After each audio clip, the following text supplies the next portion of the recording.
Everyone, good evening. এখন বাজে 6:20। এখন আমি রেডি হচ্ছি, বাজারে যাব।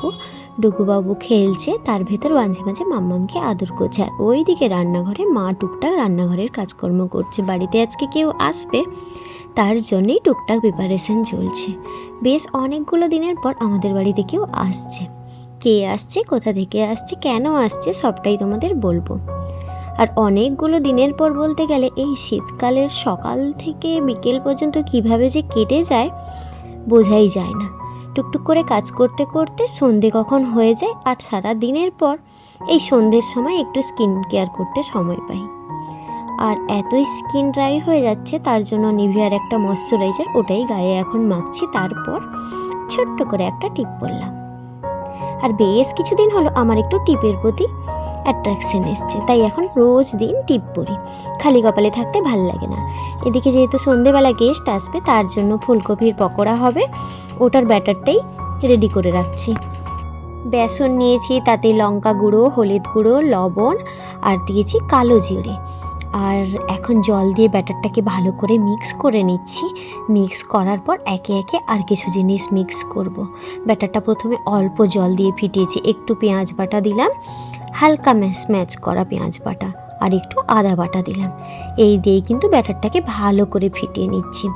অল্প জল দিয়ে ভালো করে ফিটিয়ে দানাগুলোকে মিক্স করে নিলাম। এখন একটু বেশি জল দিয়ে ভালো করে ফিটিয়ে নিব। বেশি করে ফেটালে না ব্যাটারটা একটু বেশি ভালো হয়, আর খেতেও কেমন টেস্টি হয়, আর দানাটা বেসনের একদম থাকে না। ওই জন্য মিক্স করে ওটাকে রেখে এখন আমি যাচ্ছি বাজারে। এদিকে ডুগুবাবু দিদার কাছে থাকছে বাড়িতে, আমি অবশ্য একটু মাছই আনতে যাচ্ছি। এদিকে ধনেপাতা ফুরিয়েছে। ফুলকপির পকোড়া একটু ধনেপাতার কুচি দিলে না বেশ খেতে ভালো হয়। বাজারে এসে বিকেলবেলা তো খুব একটা ভালো মাছ পাওয়া যায় না, আজকে কিন্তু দেখলাম বাজারটা ভালো, তার জন্যই আজকে একটু মাছ নিলাম। মাছ নেওয়ার ভেতর দেখলাম একটা বড় ভেটকি মাছ কেটেছে। 3-4জন মিলে একটা বড় ভেটকি নেওয়া হলো। 3-4জন অবশ্য ওই বাজারেরই। আমিও 1 কিলো মতো ভেটকির ওই লেজ সাইডটা নিলাম।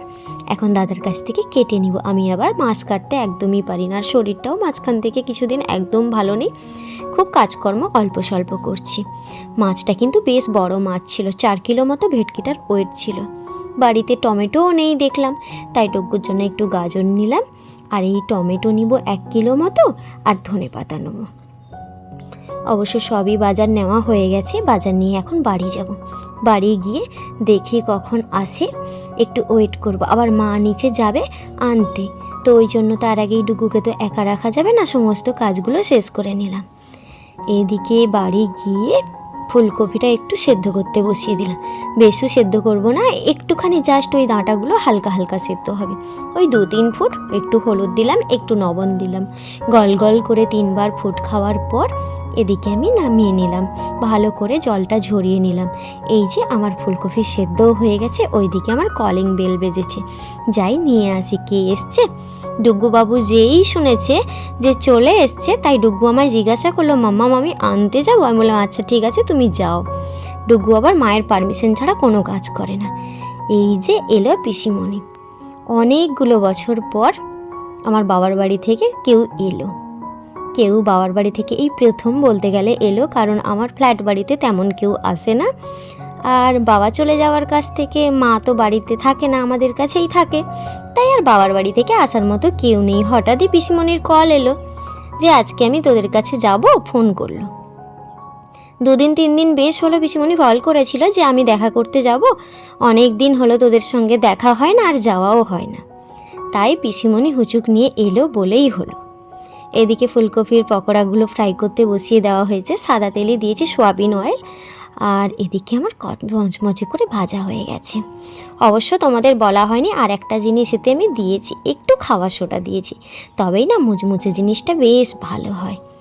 অবশ্য ফ্রাইড যে কোনো জিনিসে যদি একটু সোডা দেওয়া হয় না, খেতে ভালো হয়। খুব সামান্য পরিমাণ দিয়েছি। আর বাজার থেকে যে ধনেপাতা নিয়ে এসেছিলাম, ওটা একটু ভালো করে কুচিয়ে দিয়েছি, মিহি করে একদম।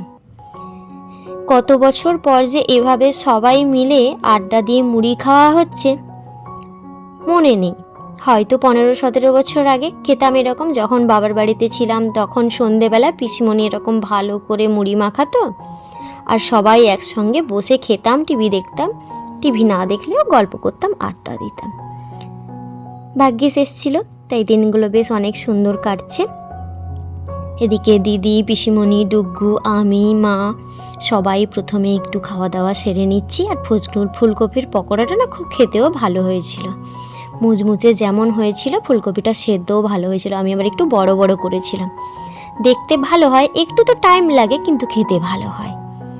তারপর রাতের রান্নার জন্য চলে এলাম। একটু অবশ্য গল্প আড্ডা করেছি, তারপর এসছি। এদিকে পিসিমণি না বাড়ি থেকে দেশি চিকেন নিয়ে এসছে, ছাল থাকা মাংস, একদম দেশি বাড়িতে থাকা মুরগি। ওটা কিনে ভাই কেটে কুটে পিসিমণির হাতে পাঠিয়েছে দোকান থেকে। তাই আমিও ভালো করে একটু কষিয়ে মশলা দিয়ে রান্না বসেছি।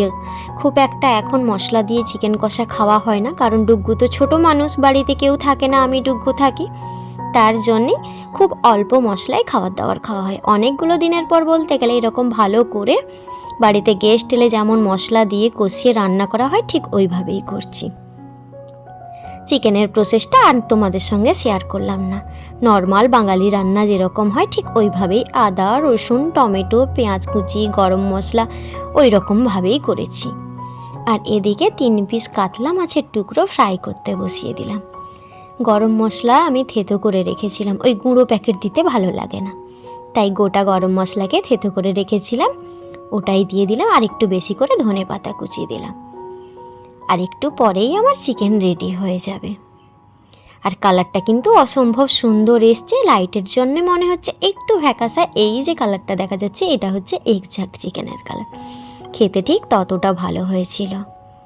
আর এদিকে আমার মাছ ভাজাটাও কমপ্লিট। এদিকে আমি দেখি দিদি, পিসিমণি, মা সবাই বসে গল্প করছে। আমি অবশ্য রান্নাঘর থেকে একটু একটু গল্প করছিলাম। এই যে আমার টোটাল রান্না রেডি।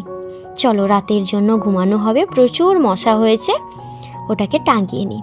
সামনের ঘরে সোফাটাকে সোফা কাম বেড করে দিয়েছি, দিয়ে ভালো করে মশারি টাঙিয়ে দিচ্ছি। মা, পিসিমণি সামনে ঘরে ঘুমিয়ে পড়বে, ডুগ্গু, দিদি, আমি ওইখানে বেডরুমে ঘুমিয়ে পড়ব। চলো, আশা করি তোমাদের ব্লগটা ভালো লাগলো। আমার লাইফের স্পেশাল মুভমেন্টগুলো, যতটা ভালো ভালো সম্ভব মুভমেন্টগুলো তোমাদের সঙ্গে শেয়ার করি। সবাই ভালো থেকো, সুস্থ থেকো। নেক্সট ব্লগে আবারও তোমাদের সঙ্গে দেখা হচ্ছে। টাটা।